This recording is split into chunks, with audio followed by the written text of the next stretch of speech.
Jesús, te seguiré, donde me lleves iré. Radio Paz presenta Te Seguiré, un programa del Ministerio de Evangelización Escoge para el crecimiento en la fe, conducido por Roberto Toledo. Muéstrame ese lugar donde vives, quiero quedarme contigo allí. Buenas tardes, familia de Radio Paz. Espero en Dios y la Virgen Santísima que cada uno se encuentre bien en lo personal y en lo espiritual. Les habla Roberto Toledo, el conductor de este programa Te Seguiré, con el espacio Aprendiendo de la Fe Católica. Ya hemos continuado con el tema que comenzamos hace unas semanas atrás, y el tema es sobre la verdadera Iglesia de Jesucristo. Es increíble ver que gente ataque tanto a la Iglesia Católica. Es increíble. En Facebook, en Instagram, es increíble la cantidad de gente que ataca a nuestra Iglesia. Yo a veces pregunto, ¿qué le hemos hecho nosotros? ¿Qué es lo que le hemos hecho? ¿Le hemos hecho algún daño? ¿Por qué ese ataque tan profundo hacia la Iglesia? Hay un señor ahí que escribió que la Iglesia Católica se fundó en 1777, me parece que fue, o 1767. Ahora yo me pregunto con qué fundamentos él pone eso. Porque lo único que puso así, la Iglesia Católica se fundó en 1767, creo que fue. Y la Torá, ustedes saben que la Torá es el libro sagrado de los judíos, ¿no? La Torá. Que fue escrito y tiene 5.300 años de antigüedad, algo así, no me recuerdo, creo que tiene como 5.300 años de antigüedad. Y entonces, yo digo, ¿de dónde saca eso? ¿Por qué tanto ataque a la Iglesia Católica? ¿Por qué no puede vivir en paz? ¿Por qué no puede vivir en tranquilidad? ¿Qué es lo que se le ha hecho para que ataque y ataque y ataque? Y no tan solo él, hay muchos que atacan. No entiendo por qué. Pero en la Biblia hay una parte que dice: Satanás ha pedido permiso para zarandearlos. ¿Verdad? Zarandearlos. Pero yo he orado a mi Padre por ti, por ustedes. Y ni la muerte ni el mal prevalecerán en mi iglesia. ¿Ok? Eso es lo que dijo Jesús. Y así es, porque han pasado años, siglos y miles de años que la Iglesia Católica, por la cual nosotros estamos, ha sido atacada y recontraatacada y seguirá siendo atacada. Y ahí estamos, de pie al cañón. De pie en el cañón estamos nosotros. Bien, la verdad, sinceramente, que me da gusto estar hablando de este tema. Me da gusto porque uno aprende muchísimo y además es un tema muy, muy hermoso. Poder saber, para estar tranquilo de que estoy en la verdadera Iglesia de Jesucristo, eso me conforma completamente. Y hasta el día que alguien me pueda demostrar bíblicamente, de que Jesús hizo otra iglesia y no la católica, entonces yo seré el día que pueda actuar y decir, estoy equivocado. Pero hasta ese día, yo seguiré, viviré y moriré siendo católico y en la iglesia de Jesucristo. Porque no hay otra. Hay muchas que lo imitan, muchas que quieren ser así como la católica, pero no, jamás podrán. Jamás. Bueno, vamos a comenzar como todos los lunes con una oración inicial para dar inicio a este programa y así también poder ver que el Espíritu Santo llegue a nosotros y que las palabras que yo diga no sean las mías, sino que sean las del Espíritu. Así llene sus corazones con sabiduría y puedan ustedes aprender mucho más de lo que ya saben para así, ¿cierto?, poder enseñarle a otros y defender su fe. En el nombre del Padre, del Hijo, del Espíritu Santo. Amén. Padre nuestro, Padre misericordioso, en este día lleno de fe y de amor, te doy gracias por el día de ayer. Te doy gracias por el fin de semana. Te doy gracias por el día de hoy, por un nuevo amanecer. Te doy gracias. Pero también te doy gracias por el trabajo, por la familia, por las amistades, por tantas cosas que tú me das, Señor, que muchas de esas no las merezco. Y tú por tu gran amor inmenso me la das. Gracias, Señor, gracias. Sinceramente, gracias. Te voy a pedir por todas las familias de aquellas personas que están escuchando, porque si hay alguien que está enfermo, para que tú pongas tu mano misericordiosa y sanadora en esa persona y pueda recuperarse pronto. Te voy a pedir en especial por el papá de mi cuñado, que se encuentra bastante malito, prácticamente ya está a semanas o meses de morir. Y entonces te voy a pedir también por aquellas personas que necesitan de ti. Hay muchas personas necesitadas y van a necesitar de ti, Señor.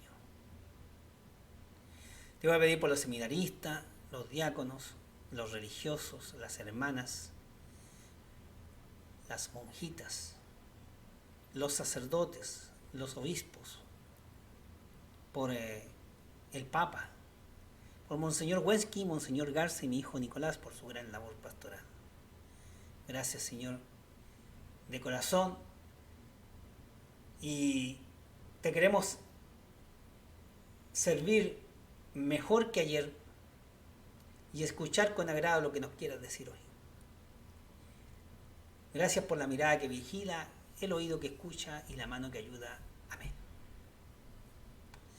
Bien, entonces la vez pasada nos quedamos en 1 Timoteo 2, 1 y 4. Hoy vamos a comenzar con Hechos de los Apóstoles 20, 28, 32. 20, 28 al 32. Que dicen: velen por todo el rebaño, hay lobos rapaces. Eso es indiscutible. Dice así: velen por ustedes y por todo el rebaño sobre el cual el Espíritu Santo los ha constituido guardianes para apacentar la iglesia de Dios, que Él adquirió al precio de su propia sangre. Yo sé que después de mi partida se introducirán entre ustedes lobos rapaces, que no perdonarán al rebaño. Y aún de entre ustedes mismos surgirán hombres que tratarán de arrastrar a los discípulos con doctrinas perniciosas. Velen entonces y recuerden que durante 3 años de noche y de día no he cesado de aconsejarlas con lágrimas a cada uno de ustedes.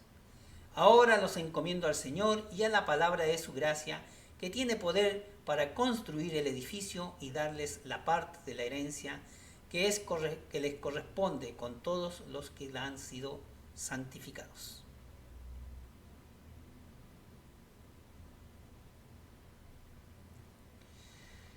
Velen por el rebaño. Ustedes tienen que orar por sus hermanos, por esas comunidades, esas iglesias donde usted se reúne, y aquellas que no se reúnen pero que son iglesias católicas, hay comunidades, hay grupos. Ore por cada uno de ellos. Se necesita, porque Satanás está en todas partes. Así como Dios tiene ángeles por todo el mundo, Satanás también tiene sus propios ángeles demoníacos en todo el mundo, haciendo el mal, queriendo hacer el mal. Entonces oren mucho por todos sus hermanos, ¿ok? Velen por el rebaño y cuidado con los lobos rapaces. Cuidado con aquellos que se creen profetas. El problema no es tener una Biblia debajo del brazo. El asunto es que esa Biblia pueda ser interpretada como debe ser y no a la manera que esa persona quiere. Cuidado con los lobos, no se deje convencer. No se deje convencer de nada. Usted está en lo correcto, en la iglesia de Jesús.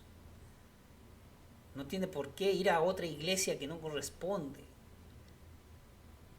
Que somos, porque mucha gente dice que en la iglesia católica somos incapaces de ser hospitalarios. En eso tienen razón. ¿Me entiende? A lo mejor usted no está de acuerdo conmigo, pero sí tiene razón. Porque yo he visto con mis propios ojos y he sentido cuando yo voy a la iglesia y nadie me saluda. Nadie me saluda. Nadie me dice, ¿qué tal, hermano? ¿Cómo está? ¿Cómo le va? ¿Cómo ha estado el día de hoy? Nadie. Yo soy una persona desapercibida para el resto de los demás que están en la iglesia. Yo tuve un grupo llamado Escoge, un ministerio. Y yo siempre le decía a las personas, cuando hagamos reuniones en la iglesia, para todas las personas que vienen, los primeros que llegan, saluden. Denle un abrazo a esa persona que viene. Recíbanlo con amor, recíbanlo con cariño. No lo reciban fríamente. Hola, ¿cómo está? Denle lo necesario para que se pueda sentir a gusto. Siempre decía lo mismo en este grupo. Siempre. E incluso yo formé un grupo llamado Hospitalidad. ¿Para qué? Para que no tan solo en las reuniones, sino que también en los retiros pudieran recibir a la gente con cariño. Yo le decía, vamos a gastarnos un poquito de dinero, vamos a comprar alguna cosita para que se lo den cuando ellos entren aquí al lugar. Y así lo recibían con un abrazo, con cariño, y le entregaban una cosita, un recuerdito ahí, una bobería, pero algo es algo. Entonces, hay que ser hospitalario. La iglesia católica de por sí es fría. Muchas veces yo he escuchado, yo me fui de la iglesia católica porque no me hacían caso, nunca me dirigieron la palabra, nunca me trataron con cariño, no, totalmente fríos. Me vine a esta iglesia y aquí me tratan con amor, me reciben con cuidado, mucha alegría, me dan abrazos, me dan besos en las mejillas, me están tratando como a una persona. Entonces, eso hay que mejorarlo en la iglesia católica. Y estoy hablando en forma general, no estoy hablando específicamente de una iglesia, no, de la iglesia católica en general. Hay que mejorarlo. ¿Ok? Somos muy apáticos. Y me incluyo, porque a veces yo también cometo ese error. En vez de ir a saludar a una persona y decirle, bienvenido hermano, ¿cómo está? ¿Cómo le va? No, a veces yo paso de largo. Y eso es muy malo. Muy malo porque yo debería de dar el ejemplo. Por eso hay personas que se van. En la iglesia no me trataron como debe ser, aquí me tratan con amor. Y es verdad, es verdad. Yo tuve un tiempo yendo a la iglesia mormona, o sea, años atrás, años. Ahí fue donde yo aprendí mucho sobre los mormones. Mi familia es mormona. ¿Okay? Mi familia es mormona. Bueno, hoy en día no sé si los seguirán siendo mis primos, porque ya mis tíos murieron. No sé si ellos lo seguirán siendo. Pero eran mormones, y de esos que iban siempre, todos los fines de semana, a misa en la iglesia mormona. Mi tío llegó a ser obispo de ahí. Y entonces sé lo que es, ¿cierto? Llegar a una iglesia que te traten con mucho cariño, a una iglesia fría, que apenas te miran. Si acaso te saludan. Entonces, eso hay que mejorarlo mucho, mucho. Vamos a San Lucas 22, 31, 32. Dice así: Simón, Simón, mira que Satanás ha pedido permiso para sacudirlos a ustedes como trigo que se limpia. Pero yo he rogado por ti para que tu fe no se venga abajo. Y tú, cuando hayas vuelto, tendrás que fortalecer a tus hermanos.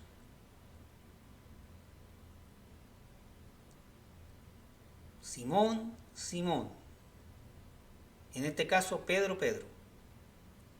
Mira que Satanás ha pedido permiso para zarandearlos a ustedes, a mi iglesia. Ha pedido zarandear mi iglesia. Zarandear es no hacer cosas buenas. Zarandear es hacer cosas malas. ¿Ok? Para que no se siga al Señor. ¿Cuántas cosas no ocurren en la iglesia católica? Porque Satanás ha puesto la mano para que esa persona o esas personas digan: no, yo no sigo acá. Yo no sigo acá.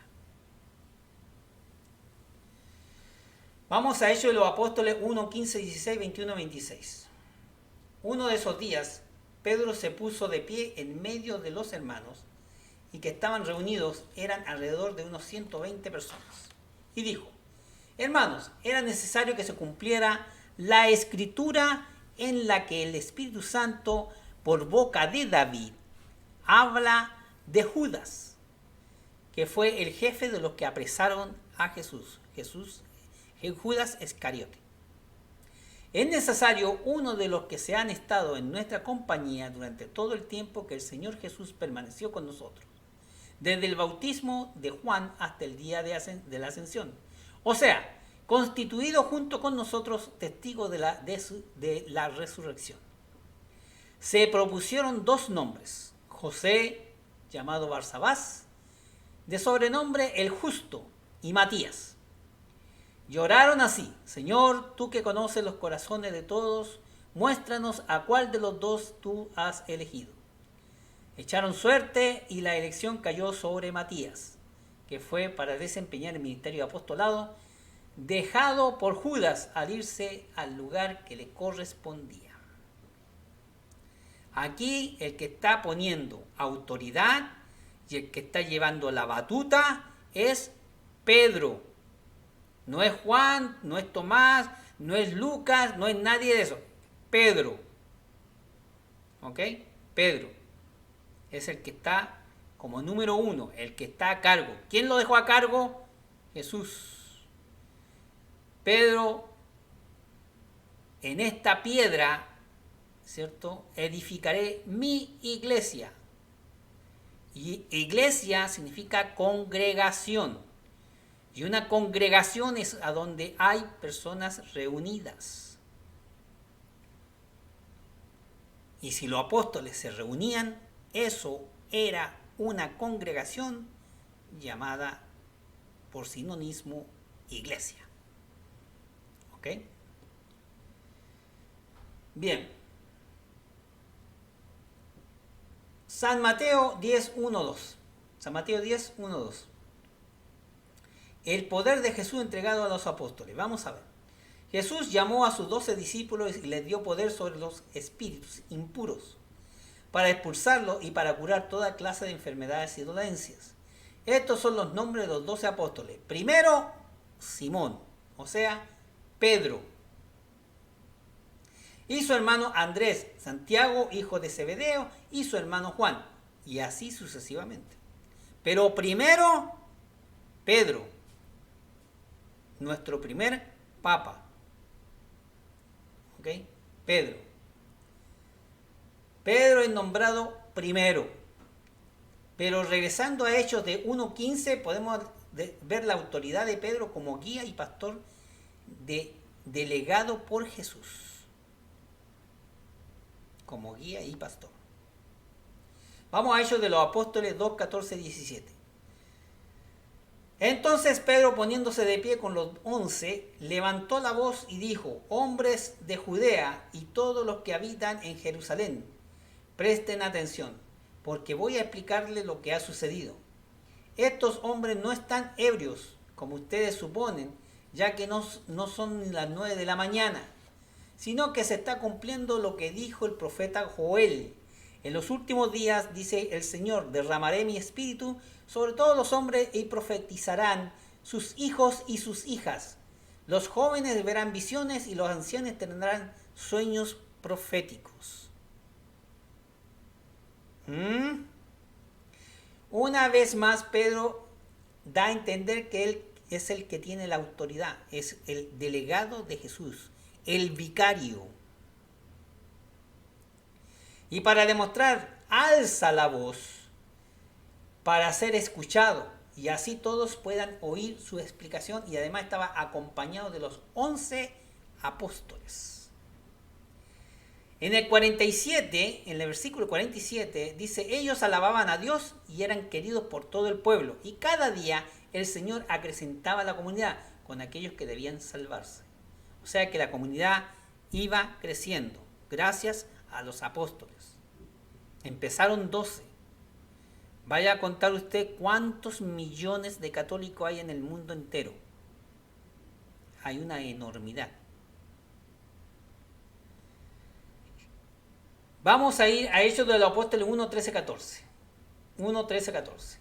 Cuando llegaron a la ciudad, subieron a la sala donde solían reunirse. Eran Pedro, Juan, Santiago, Andrés, Felipe y Tomás, Bartolomé, Mateo, Santiago, hijo de Alfeo, Simón el celote y Judas, hijo de Santiago. Todos ellos, íntimamente unidos, se dedicaban a la oración, en compañía de algunas mujeres, de María, la madre de Jesús, y de sus hermanos. Reunidos los apóstoles algunas mujeres con María, quien es nombrada aparte, o sea, la sacan del saco de todas las mujeres. ¿Por qué? Porque es la madre de Jesús, alguien muy importante. Y la respetaban como tal, no como hoy en día, que hay muchos que ni la respetan. Le dicen prostituta, ramera, le dicen 20,000 cosas. Ahora la madre de Dios, a la madre de Dios, son unos irrespetuosos. Y los hermanos mencionados aquí, se trata de los hermanos de esas mujeres, no de los hermanos de Jesús ni los hijos de María. No, de esas mujeres que estaban reunidas ahí. Estaban esas mujeres y sus hermanos. ¿Ok? ¿Cuántas había en total? No sé, pero ahí están. Esas mujeres y sus hermanos. ¿Ok? Así que para que no inventen, para que no empiecen, no, ahí están los hermanos de Jesús, no. O los hijos de María. Nosotros dimos ese tema hace un tiempo atrás, así que lo puede buscar ahí en Radio Paz, el video, ¿cierto?, que se llama Los hijos de María, y se va a dar cuenta de todo eso. Bueno, vamos a ir a unos anuncios y ya regresamos, ¿ok? No se vaya, quédese. Jesús, te seguiré, donde me lleves iré. Ya regresamos de los anuncios y regresamos para continuar este tema tan hermoso que es la verdadera iglesia católica. La verdadera iglesia de Jesús, que es la iglesia católica. ¿Ok? Estamos demostrando bíblicamente del por qué es la Iglesia Católica. El día que alguien me demuestre, bíblicamente, me demuestre que su iglesia es la iglesia de Jesús, entonces yo me quedaré callado, me saldré de la Iglesia Católica y me iré a la iglesia esa. Pero hasta ese día, que nunca va a llegar porque no lo hay, pero que hasta ese día yo moriré católico felizmente. ¿Ok? Nos quedamos en el espacio anterior, en Hechos de los Apóstoles 1, 13, 14, donde está hablando sobre los apóstoles y María, la madre de Jesús, y los hermanos de las mujeres que habían ahí. Vamos a ir a Hechos de los Apóstoles 2, 41, 42. 2, 41, 42. Dice así: los que recibieron su palabra se hicieron bautizar, y ese día se unieron a ellos alrededor de unas 3,000. Todos se reunían asiduamente para escuchar la enseñanza de los apóstoles y participar en la vida común, en la fracción del pan y las oraciones. Pedro, hablando al pueblo, les habla de la palabra de Dios. 3 años de enseñanza para que Pedro pueda estar hablando con autoridad y como jefe, ¿cierto?, de los apóstoles, el encargado número 1, con todo el derecho que se merece a los pueblos presentes, ¿verdad? A las poblaciones presentes. ¿Ok? Y que habían más o menos 3,000 personas, más o menos. Así que una ardua tarea. Vamos a los Hechos de los Apóstoles 9, 32, 35. La tarea de Pedro como pastor de la iglesia de Jesús. Dice así, 32. Pedro en una gira por todas las ciudades, visitó también a los santos que vivían en Lida. Allí encontró a un paralítico llamado Eneas, que estaba postrado en cama desde hacía 8 años. Pedro le dijo: Eneas, Jesucristo te devuelve la salud. Levántate, arregla tú misma la cama. Él se levantó enseguida. Ahí se pueden dar cuenta del poder entregado por Jesús a Pedro, que le dice: levántate y arregla tu cama. Y él se levantó y la arregló, después de estar postrado 8 años en esa cama. 8 años, no 8 días, 8 años. ¿Ok? Podemos ver la misión de Pedro por todas las ciudades, ir por todas las ciudades, ir y evangelizar al mundo entero, ir por todas las ciudades. Por eso vemos al Papa visitando países y ciudades. ¿A qué Papa podemos ver ahora visitando eso? A Francisco, pero ha ido a pocas. ¿Quién fue el misionero más grande que hemos tenido de los papas? Juan Pablo II. Ese ha sido el más grande, el que unió al mundo en su totalidad. Ha sido uno de los papas más grandes que hemos tenido. ¿Ok? Y doy gracias a Dios por haber estado viviendo justo en el momento que existió este papa tan laborioso, tan lleno del Espíritu Santo. Es verdad. Bueno, ¿por qué es una misión encomendada por Jesús? Porque Él se la está encomendando a su pastor, a su vicario, ¿okay? A quien Él dejó encargado. ¿Quién es? Pedro. ¿Okay? Pero Él también sanaba en el nombre de Jesús. Acuérdense que cuando alguien hace un milagro, no es que Él lo haga. Él no hace el milagro. Es Dios quien permite que a través de Él se haga el milagro, que es muy diferente. Ningún santo hizo milagros. Ninguno. Ningún santo. Pero Dios permitió que a través de Él se hicieran milagros. pero en el nombre de Jesús y no en el nombre de él. Él no decía, en mi nombre yo te voy a hacer caminar. Él no decía así. Él decía, en el nombre de Jesús, camina. Y el hombre caminaba. Así que por lo tanto, no se puede estar hablando de forma singular o de forma personal en algo que no corresponde. No corresponde. ¿Ok? Los milagros los hace Dios.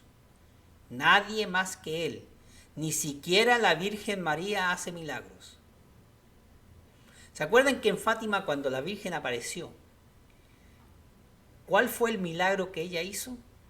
¿No fue acaso el milagro del sol?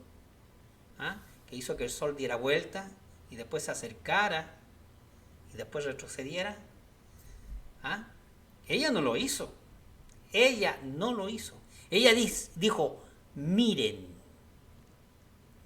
el sol. Y los muchachos, los niños, le dijeron a la gente, miren el sol. ¿Ok? Pero eso es porque Dios permitió que a través de ella ocurriera este milagro. ¿Para qué? Para que la gente creyera. Miren ahora, después de tantos y tantos años, Fátima es un lugar que a mí me encantaría conocer. No he podido ir a Fátima, ni a Lourdes tampoco.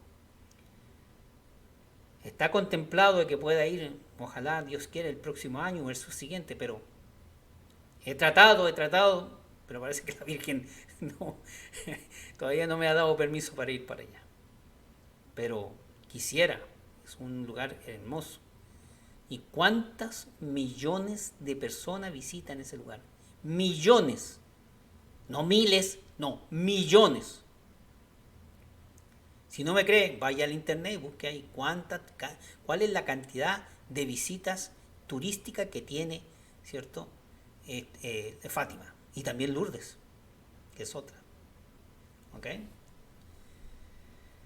Ok, en una ciudad contigua cerca de Lida había una mujer que enfermó y murió. Los apóstoles mandaron a llamar a Pedro. Los apóstoles mandaron a llamar a Pedro. ¿Ok? El vicario. No mandaron a llamar a Juan, ni a Tomás, ni a Marcos. No. A Pedro. ¿Ok? A Pedro. Para que él la resucitara. Y es así como Pedro, orando a Dios, le devuelve la vida a esa mujer.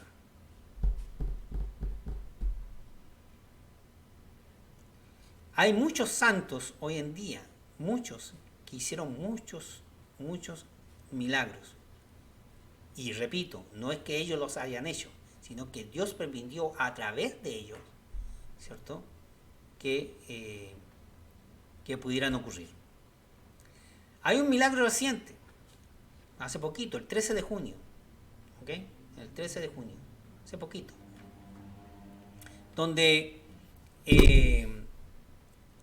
San Antonio de Padua, que es un gran santo, San Antonio de Padua, él tenía la custodia, ¿cierto?, con el cuerpo de Cristo. Y había un hombre que era totalmente ateo, que no creía en nada. Le dijo que si el burro se hacía una reverencia ante la custodia, él se convertiría al catolicismo. Pensando en que el burro, primero que nada, no entiende nada de eso. Segundo, no obedece en nada en relación a eso. Tercero, es un animal, no tiene mucho raciocinio. Cuarto, es un animal entregado al hambre, entregado a la comida. Así que por lo tanto, todo lo que usted quisiera pensar estaba en contra de lo que San Antonio de Padua podía realizar. El hombre fue astuto porque le dijo, tal día, a tal hora, en la plaza, yo voy a llevar mi burro y usted traiga la custodia con el cuerpo de Cristo. Y si ese burro se arrodilla, ¿cierto? Hace una reverencia delante de la custodia, delante del cuerpo de Cristo, entonces yo me voy a convertir. Lo tuvo 3 días sin comer al burro, 3 días. Y llegó a la plaza con el burro hambriento. Y el hombre, ¿cierto? Para convencer al burro, le llevó comida. Le llevó comida. Y apareció San Antonio de Padua con la custodia, ¿cierto?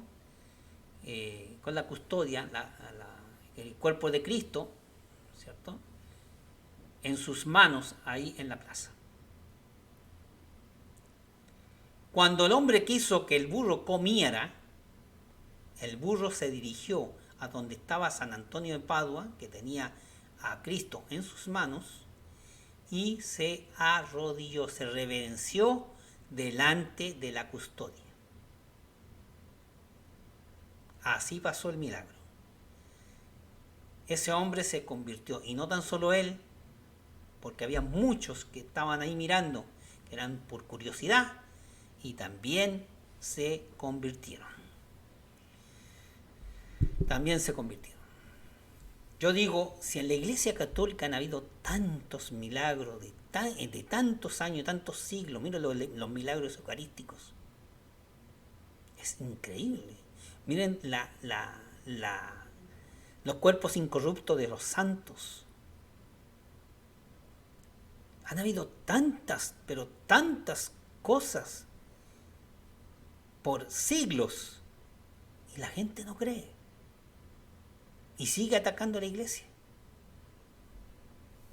No entiendo. ¿Ok? Vamos a seguir con los hechos de los apóstoles. 658. Escogen a Esteban y le imponen las manos. La asamblea aprobó esta propuesta e eligieron a Esteban, hombre lleno de fe y del Espíritu Santo.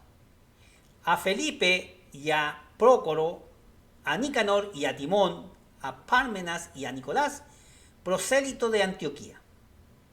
Los presentaron los apóstoles y estos, después de orar, les impusieron las manos. Así la palabra de Dios se extendía cada vez más y el número de los discípulos aumentaba considerablemente en Jerusalén, y muchos sacerdotes abrazaban la fe. Esteban, lleno de gracia y de poder, hacía grandes prodigios y signos en el pueblo. La imposición de mano ya venía regido desde el Antiguo Testamento en el pueblo de Israel. O sea que no es algo que aparezca en el Evangelio, ya venía del Antiguo Testamento. Y vamos a ver cuándo y cómo, dónde.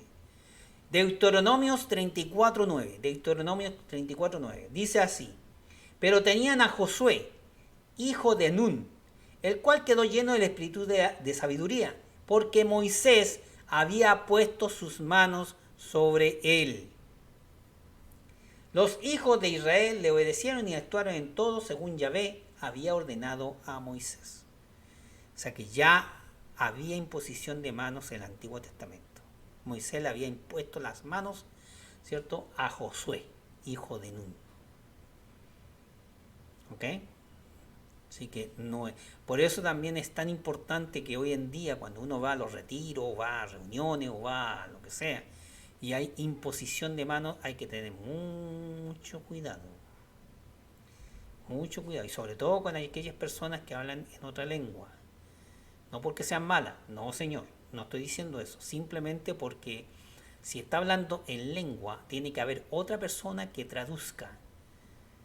Porque no puede ser que entonces hable y diga cosas que nadie entienda.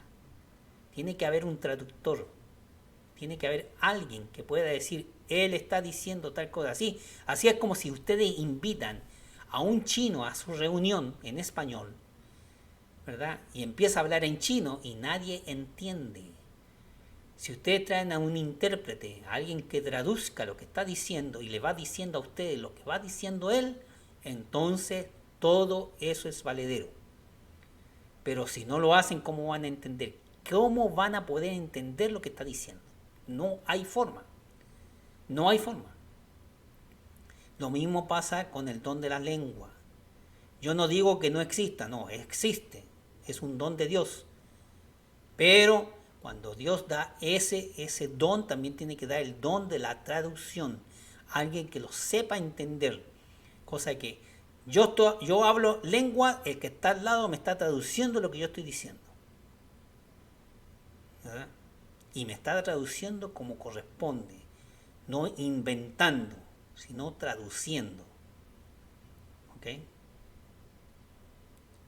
Así que, bien. En los Hechos de los Apóstoles 8:1-3, Pablo estaba ahí aprobando todo porque no era católico. Cuando matan a Esteban, ¿cómo matan a Esteban? A piedrazo. Aquí lo vamos a leer. Saulo aprobó la muerte de Esteban. Ese mismo día se desencadenó una violenta persecución contra la iglesia de Jerusalén. Todos, excepto los apóstoles, se dispersaron por las regiones de Judea y Samaria. Unos hombres piadosos enterraron a Esteban y lo lloraron con gran pesar. Saulo, por su parte, perseguía a la iglesia, iba de casa en casa y arrastraba a hombres y mujeres, llevándolos a la cárcel. Aquí se puede ver que Pablo, o Saulo de Tarso, estaba presente en la ejecución de Esteban. Esteban lo mataron a piedrazo. ¿Ok? A piedrazo lo mataron. Entonces, al mismo Esteban que habían escogido anteriormente y que estaba dando su fruto, porque estaba predicando y esas cosas, pues ahí en ese lugar lo matan. Y Pablo estaba presente. Estaba presente. ¿Ok? Así que por lo tanto, y vamos a ver la conversión de Pablo en los Hechos de la 9:3-5. Mientras iba caminando al acercarse a Damasco, una luz que venía del cielo lo envolvió de improviso con su resplandor. Y cayendo en tierra oyó una voz que le decía: Saulo, Saulo, ¿por qué me persigues? Y él preguntó: ¿quién eres tú, Señor? Yo soy Jesús, a quien tú persigues, respondió la voz. ¿Ok? Así que vamos a ver esto. Recuerden de que la Iglesia Católica se ha establecido desde siempre y siempre ha habido personas que han querido hacerle daño, tanto de adentro como de afuera. ¿Ok? No sé si ya le he contado la historia de Martín Lutero, que era un sacerdote católico que no estaba de acuerdo con cosas que se estaban haciendo en la Iglesia Católica. Y por lo tanto, indudablemente, que como no estaba de acuerdo, pues dividió a la Iglesia Católica y creó su propia religión, que es la luterana, en Alemania. ¿Verdad? En Alemania fue donde él hizo esta fundación. Y de ahí parte todo. Eso fue en 1517. De ahí parte todo. Porque él, al crear la religión luterana, después vinieron otros haciendo lo mismo, como por ejemplo el rey Enrique VIII de Inglaterra, que creó su propia religión anglicana, porque el Papa no le dio permiso para anular su matrimonio y casarse con otra que él quería. Entonces creó su propia iglesia. Y así sucesivamente. Así sucesivamente. Así que por lo tanto, si usted se da cuenta, los reyes de Inglaterra, la reina Isabela, que ya acaba de morir, pero el rey Carlos y todos los demás, ellos van a la iglesia anglicana y se casaron por la iglesia anglicana, ¿okay? Creada por Enrique VIII. Tiene mucha similitud con la iglesia católica, pero hay ciertos puntos y ciertas cosas que la hacen diferente. Sobre todo el hecho de que si uno se quiere divorciar, pues tiene todo el derecho de hacerlo y va y se casa con otra. Me refiero a divorciarse por la Iglesia Católica, porque si se casó por la Iglesia Católica, ¿me entiende?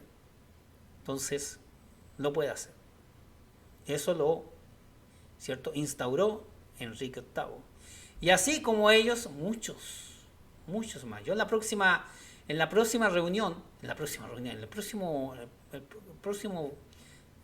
lunes, yo le voy a dar una lista de las iglesias, todas las iglesias que existen con fecha de fundación, quién las fundó y en qué país fue fundada. ¿Ok? Por ejemplo, Lutero la hizo en Alemania, 1521. ¿Ok? Lo hizo en 1521. Enrique VIII lo hizo en Inglaterra, en 1534. O sea que fue unos añitos después, porque todos quedaron mirando lo que había hecho Lutero. Miren, señores, miren. A mí hay cosas que a lo mejor no me puedan gustar de la Iglesia Católica. Puede ser. A lo mejor yo voy aquí a la iglesia mía, la que está aquí cerca de mi casa, y hay cosas que a lo mejor no me gusta de lo que está haciendo el párroco, no me gusta a lo mejor lo que está haciendo ciertos sacerdotes, las reglas que tienen adentro de la iglesia, dentro del templo, ¿verdad? A lo mejor no me gustan. Hay cosas que a lo mejor puede ser que a mí no me guste, y a lo mejor así como a mí, a lo mejor hay unos cuantos más, ¿verdad? Todo el mundo tiene derecho a gustarle y no gustarle algo, porque es indudable. Hay cosas que no me gustan dentro de mi casa. No me gustan, pero ahí están. ¿Ves? Cuando usted compra algo o va a algún lugar y dice, me gusta eso, pero eso de allá no me gusta. Eso es indiscutible. Eso es indiscutible. Si usted se deja leer por unas reglas y usted decide, mira, me gustó el punto 5, el punto 7, el punto 9, pero los demás puntos no me gustaron. ¿Por qué? Es así. Usted tiene derecho, ¿verdad? Yo también.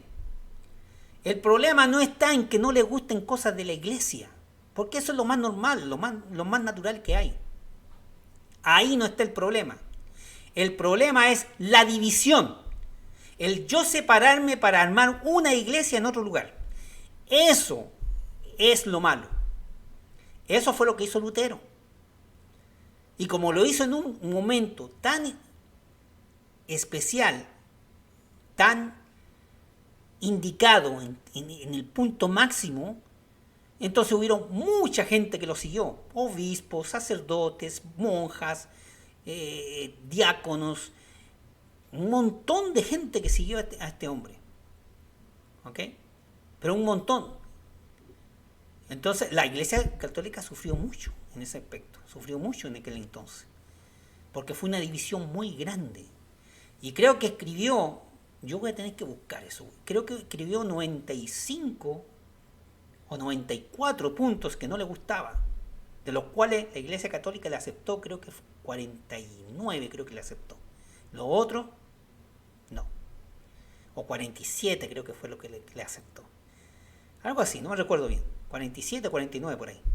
Le aceptó, tenía razón. Pero lo otro no. Entonces, lo que uno tiene que hacer es ir a hablar. No me gusta esto, yo voy a hablar, pero no voy a dividir. Eso es lo más malo que ocurrió. Eso es lo malísimo. ¿Ok? Miren, ese hombre, Lutero, cuando murió pidió a un sacerdote católico que le fuera a dar la unción de los enfermos. ¿Quién lo entiende? ¿Ok? Nos vemos el próximo lunes. Si Dios quiere, bye bye. Que les vaya bien. Jesús, te seguiré, donde me lleves iré. Radio Paz presentó Te Seguiré, un programa del Ministerio de Evangelización Escoge para el crecimiento en la fe, conducido por Roberto Toledo. Muéstrame ese lugar donde vives, quiero quedarme contigo allí.